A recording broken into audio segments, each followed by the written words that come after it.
अस्मिता, अस्मिता तू कुठे होतीस? तू किती वाट बघतेय मी तुझी. काय झालं काकू? काही प्रॉब्लेम झालाय?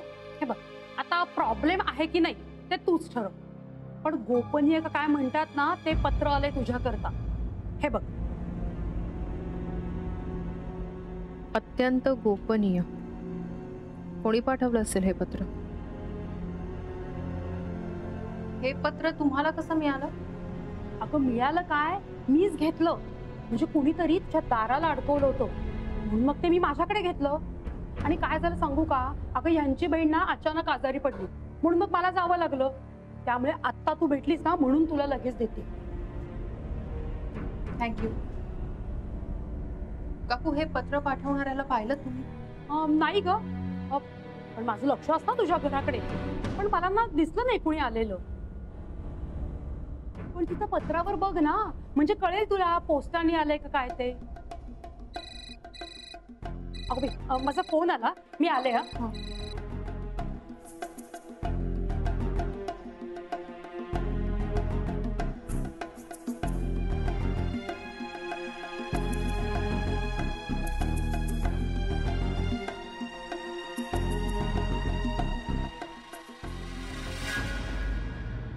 आता प्रिय म्हटलं तर चालेल ना तुला? ही माझी तुला 5वी चिठ्ठी आहे. आता तुझ्यापासून काही लपवत नाही.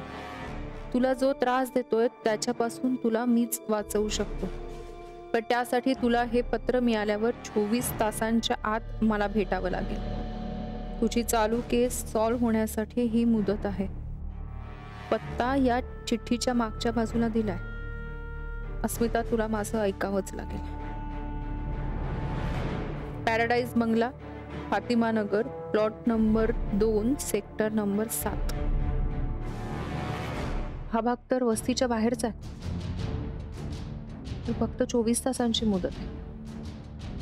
आणि हे पत्र सुद्धा काल आलंय. आणि मला ताबडतोब निघायला जाऊ.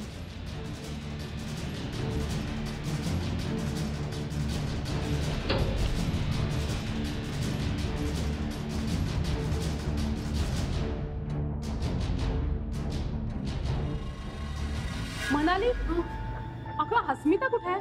मॅडम खाली गेल्या. खाली? अगं आत्ता तर इथेच होती, मी फोन आला म्हणून आत गेले. हा, तिला ते गोपनीय का काय असं पत्र आलं होतं ना, मला वाटतं त्याच्यामध्ये काहीतरी अर्जंट काम सांगितलं असेल म्हणून ती गेली असेल. गोपनीय पत्र म्हणजे आलं होतं ग एक पत्र, म्हणून गेली असेल. काकू मी निघते. अगं मनाली, काय चाललंय दोघींचं?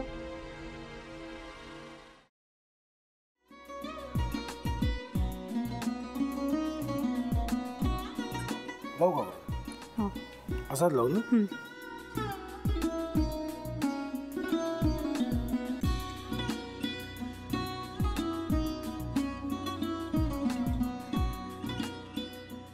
आता काय करायचंय? आता आपण ड्राय स्टफिंग दुसरं काय करणार आपण त्यात? आपण ह्याच्यात मेयोनीज न टाकता बाकीचे सगळे साहित्य टाकायचे. अच्छा, हे सगळं. ऋतू, माझा तर विश्वासच बसत नाहीये. म्हणजे अगं बहिणी आमचं लग्न व्हावं म्हणून किती प्रयत्न करत होते आणि ते सगळं करताना की शिवच्या आम्हाला माहिती पुरवते. नाही, मला नाही वाटत.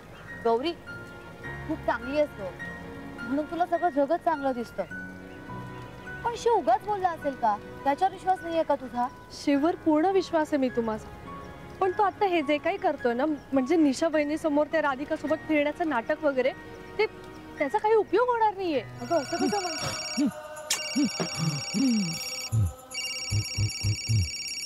अगं नीलिमा, जतीन भाईंचा कॉल आहे. हो माहितीये. रिसीव कर ना. अगं बघ, कट झाला. आता तू रिसीव केला नाहीस म्हणून ते मला करतील. अब पुन्हा आला बघ, घे बघू. पण हे एक ना एक दिवस घडणारच होतं. आता मला कळलं तुम्ही 2 दिवस झाले काय सांगत होता ते. बनू हे संकेत असतात, आणि हे ठरवून येत नसतात. मी बाहेर तुमची वाट बघते.